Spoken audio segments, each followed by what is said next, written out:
¿Qué tal? ¿Cómo les va?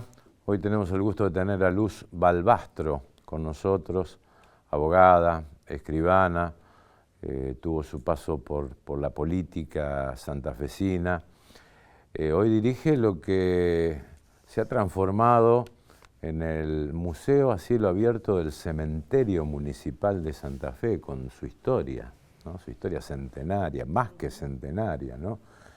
Y lo que se observa en el Cementerio Municipal de Santa Fe. Y también es, entre otras cosas, es conductora del ciclo radial Luz en las Historias, buceando en las historias de Santa Fe e imaginándonos también que cada santafesino tiene su propia historia, más allá de las historias comunes, ¿no? Así que en segundos con Luz Balbastro.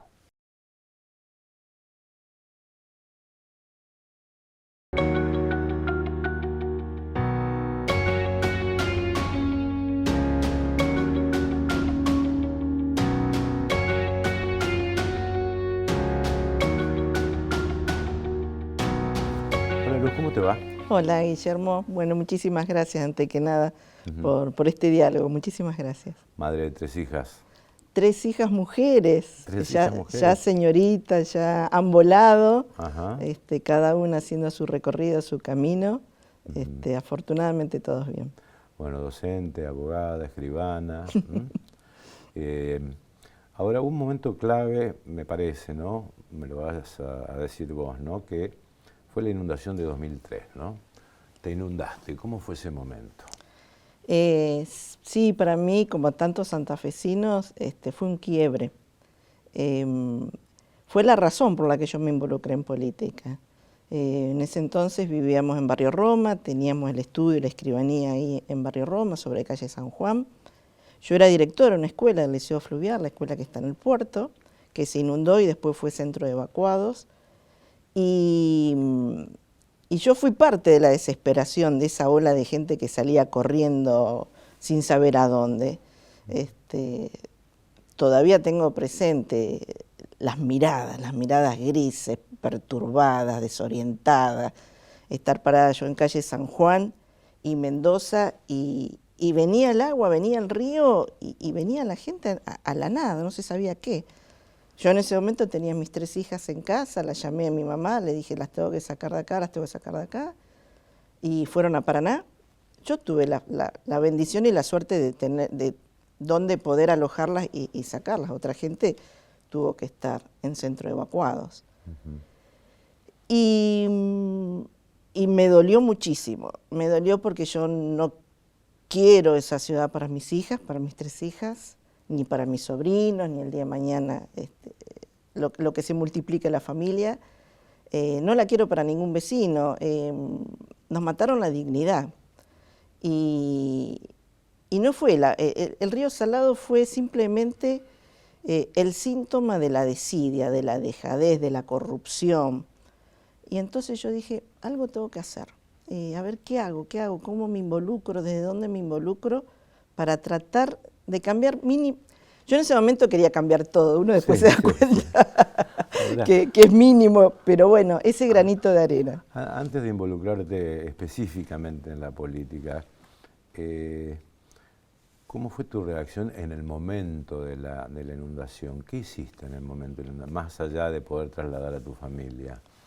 Digamos, porque había centros de evacuados, nosotros trabajamos en la radio también recorriendo. Mira, siempre cuento cómo uno lo aborda el miedo, la zozobra, y nosotros armamos con mi esposo la defensa de la casa atrás de la puerta. Después nos dimos cuenta que no íbamos a poder abrir la puerta, que lo que habíamos armado era una trampa. Y yo dije, ¿cómo uno no está a veces ni preparado para eso? Y cómo Santa Fe, siendo tan vulnerable, con vecina de 2 ríos, tampoco estamos preparados. Bueno, ahora ya, después se hicieron planes de contingencia, se avanzó, no sé si hoy en las escuelas se trabaja eso, pero siempre digo, lo que hace el miedo y cómo uno mismo puede atentar por ese miedo y la ignorancia.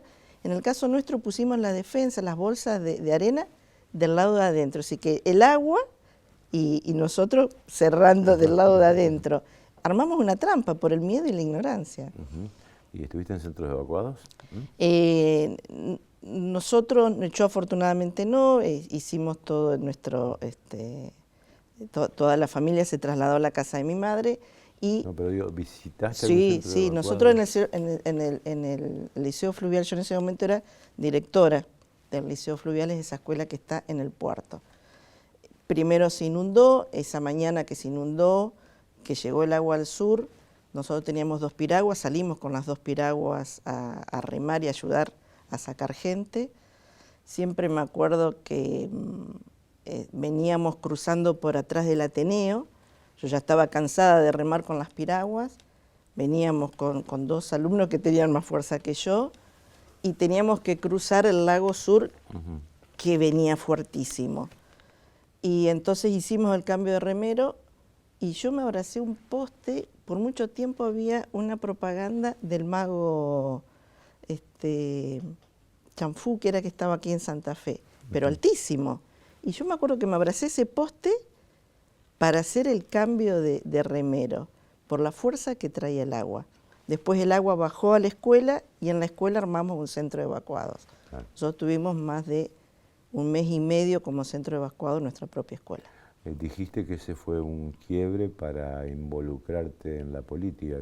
¿Cómo fue eso? Digamos, que me imagino habrá sido la impotencia, habrá sido parte de la impotencia, la necesidad de hacer cosas, ¿no?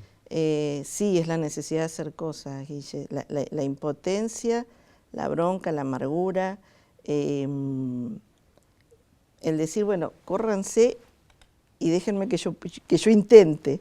Y en ese entonces, desde la escribanía, nosotros asesoramos a la Fundación Centro y ahí me invitaron a participar. Me escuchaban que yo estaba enojada, y ellos me dijeron, bueno, el enojo convertilo en una acción positiva, involucrate. Y bueno, y ahí formé parte por primera vez, 2007, ya de una lista, como candidata a concejal, y bueno, ya fue un camino de ida porque la política se me metió bajo la piel. ¿Y cómo fue esa experiencia y cómo la miras ahora? Era otra manera de hacer política. Se podía hacer el puerta a puerta. A mí me gusta caminar, yo camino mucho, yo ando siempre por la ciudad. Era otra manera, era una manera más directa. Ahora los intereses económicos se cruzan, la tecnología, las redes, han cambiado todo el contacto. Y yo creo, y lo digo como autocrítica también, lo hace más complejo la falta de conciencia cívica que tenemos, la falta de involucramiento que tenemos como ciudadanos. Producto de que están todos desilusionados y uno lo entiende, pero desilusionarse y desinteresarse termina siendo funcional a las gestiones de turno, que son las que uno quiere cambiar. No sé si no lo notás, ¿no? Pero hay una suerte de crispación en la sociedad, ¿no? Te escuché decir que, bueno, en vísperas de primavera la ciudad no está florecida, ¿no? Y uno recuerda cuando se plantaron flores, en plazas desaparecieron, por ejemplo, ¿no? O tirar la basura en la esquina del vecino.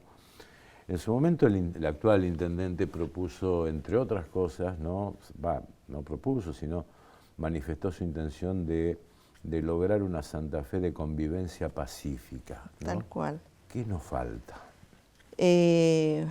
Mirarnos, reconocernos, entender que esto es la gran casa en común, que no nos salvamos solos, nos salvamos con el otro y reconociendo al otro. Esto que decís vos de la crispación, la política hoy está en deuda con la ciudadanía, no se han cumplido las expectativas. La Constitución, el preámbulo habla del bienestar general y no lo tenemos. Así como digo que Santa Fe no tiene flores, por ahí también digo que lo que hemos sufrido como argentinos es un gran dignicidio. La estamos pasando mal. También hay que hacer una autocrítica que cuánto de responsables tenemos cada uno de nosotros como ciudadanos. Ir a votar enojado, y votar por votar. Cuando yo escucho, entré y no sé a quién le puse el voto, no sé a quién le puse la marquita. Es legítimo el enojo y uno lo entiende.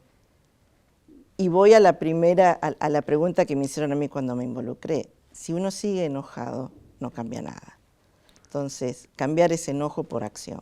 Ahora, ¿no hay que hacer también una autocrítica de un pseudo progresismo durante muchos años también? Digamos, surge un emergente por la bronca de lo que vos estás diciendo, Totalmente. o sufriste también, ¿no? Totalmente. Es decir, pero no hay que hacer una autocrítica también de lo que pasó anteriormente.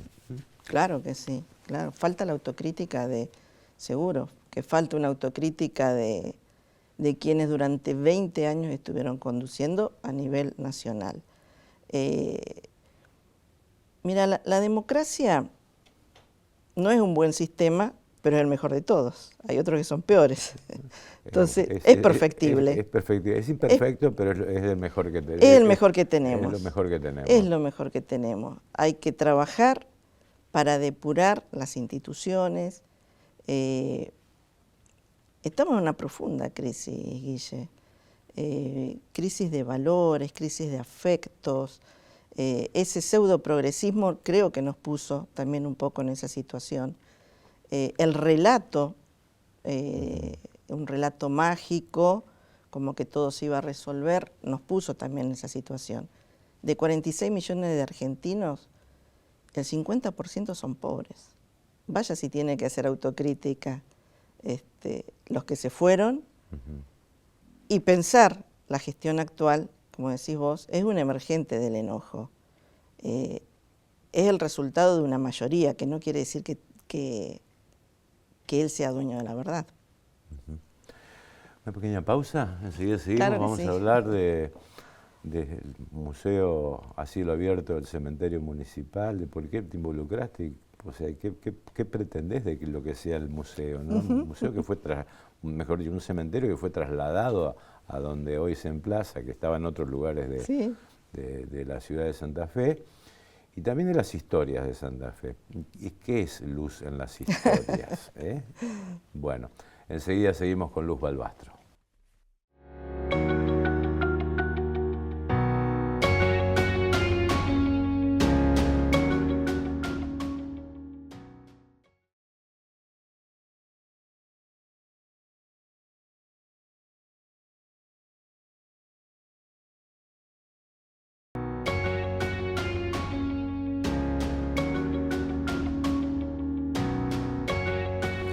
Bien, seguimos con Luz Balbastro. Bueno, repasamos parte de su historia, parte de su involucramiento político. Bueno, y ahora también es una forma de involucrarse, conducir un ciclo radial de historias de Santa Fe, ¿no? ¿Qué es Luz en las historias? A ver. Eso nace con la pandemia. La pandemia trajo, en mi caso, el aprendizaje de nuevas herramientas, eran los vivos de Instagram, uno se conectaba y mantenía el contacto, la cercanía a través de las redes. Y en la pandemia dije, bueno, me pongo a escribir sobre la ciudad de Santa Fe, en esto de tratar de un granito de arena en la construcción de la identidad y del amor propio, que yo creo que nos falta como santafesinos. Y cuando me pongo a leer, digo, está todo escrito, no voy a aportar nada mejor de lo que ya han escrito. Entonces dije, bueno, vamos a comunicar lo que ya está escrito. Y bueno, y ahí arranca este ciclo de radio, que primero lo empecé en la FM Activo, una radio comunitaria, y ahora a partir de este año en el ET10. Y bueno, se trata de eso, de contar las historias que tenemos aquí en la ciudad de Santa Fe, poner en valor todo lo mucho y bueno que se hace en la ciudad. Yo soy muy crítica de la ciudad, pero también hay que poner en agenda, dar a conocer, promocionar todo lo que se hace, un movimiento cultural fantástico, tenemos muchísimo patrimonio, hay muchas historias que se han tejido en nuestra identidad y yo creo que a los santafesinos nos falta un poco de amor propio para defenderla. ¿Es decir, pertenencia? Yo creo que sí, yo creo que nos falta pertenencia. Yo muchas veces me he preguntado qué nos pasó, porque de haber sido una ciudad pujante, principios de siglo, la ciudad capital, el foro de negocios se hace en Rosario y no en la ciudad capital. Mucho tiene que ver el puerto. Yo creo que el hecho de que nosotros no tengamos aquel puerto pujante de alguna vez, hemos perdido mucho con eso.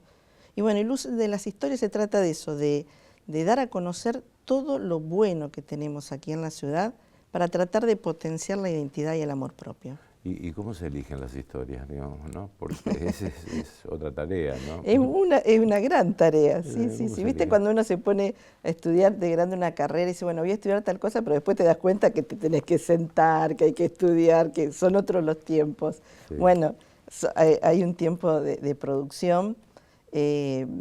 Usamos mucho como disparador las efemérides, jugamos mucho con la efeméride, buscamos mucho también relacionar el porqué de una calle, de una plaza, y cuál es la historia detrás de esa calle, por qué el nombre de Mariano Comas aquí en nuestro barrio, sí. Que por ahí son historias mínimas desconocidas, sí.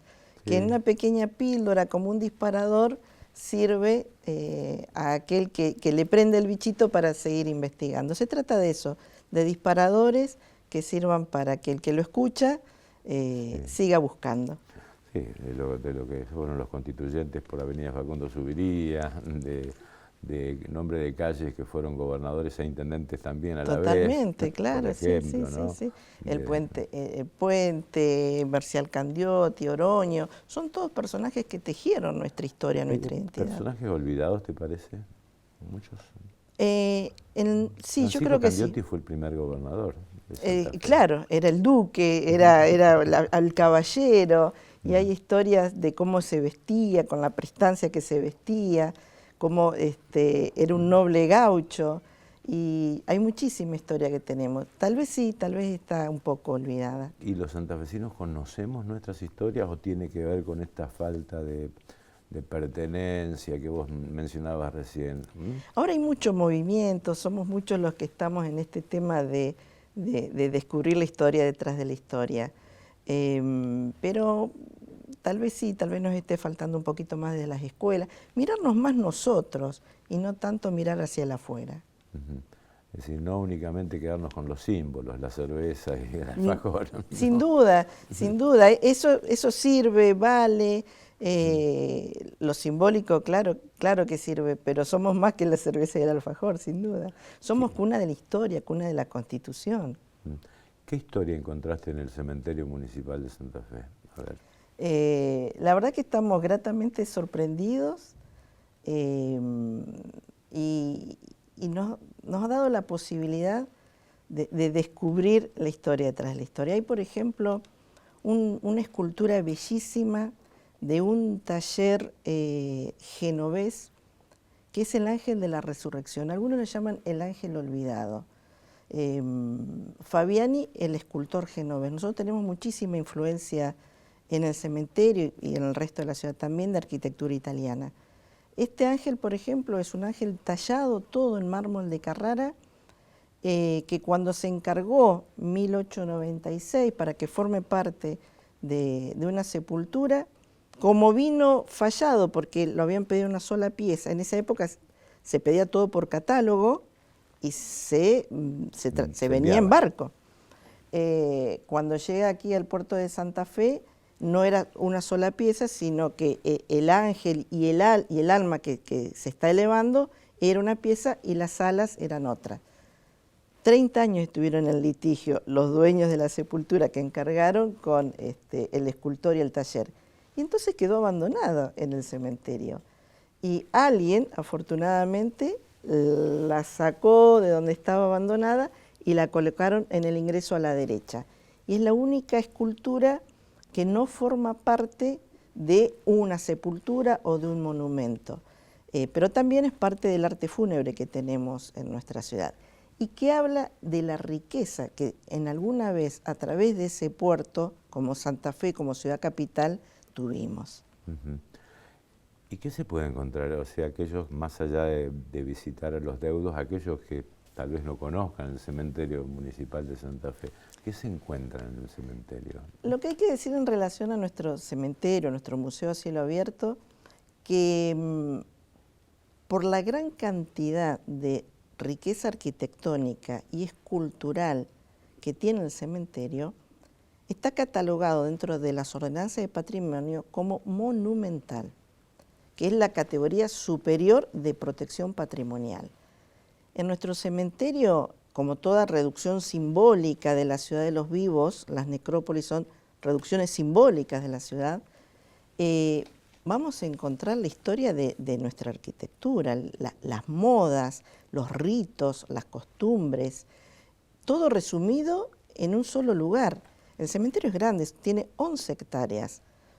Es más grande, para medirlo en escala, es más grande que Fonavi San Jerónimo.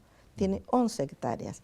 En la parte central es donde se concentra esto de monumental.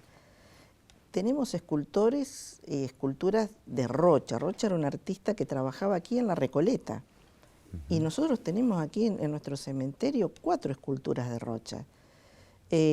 Cuando yo digo que es una reducción simbólica y que lo mismo que uno observa en la ciudad, se observa después en el cementerio, por ejemplo, la diagramación. Nosotros en el cementerio la diagramación es bien de cuadrícula como la ciudad, separada por calles principales y después las calles accesorias. En la calle principal, que podría ser el Boulevard, por ejemplo, está la sepultura de Lupotti y Franchino, 2 familias que han tenido en su momento en Boulevard su emprendimiento comercial, Molino Lupotti y Franchino, en el Boulevard. Y nosotros en nuestra calle principal también lo tenemos ahí en el cementerio.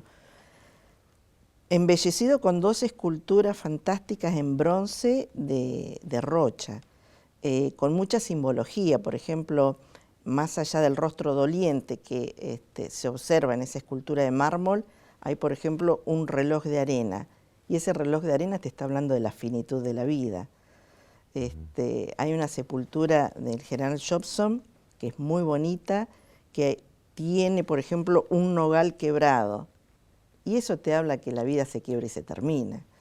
Hay muchos epitafios también en el cementerio que hablan justamente de la reflexión, de disfrutar la vida.